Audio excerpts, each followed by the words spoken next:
लग्नानंतर होईलच प्रेम या मालिकेच्या आजच्या भागामध्ये काव्य आणि पार्थ यांचा संवाद आपण पाहत आहोत.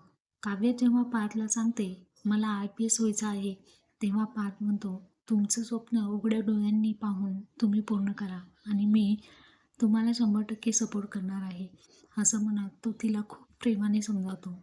दुसरीकडे आपण पाहतो की घरामध्ये मी आई होऊ शकणार नाही ही बातमी जेव्हा नंदिनी सर्वांना सांगते, तेव्हा तिला खूप मोठं रडू कोसळतं आणि जेव्हा तिला कन्सोल करत असतो, इतक्यात पार आनंदाची बातमी घेऊन येतो.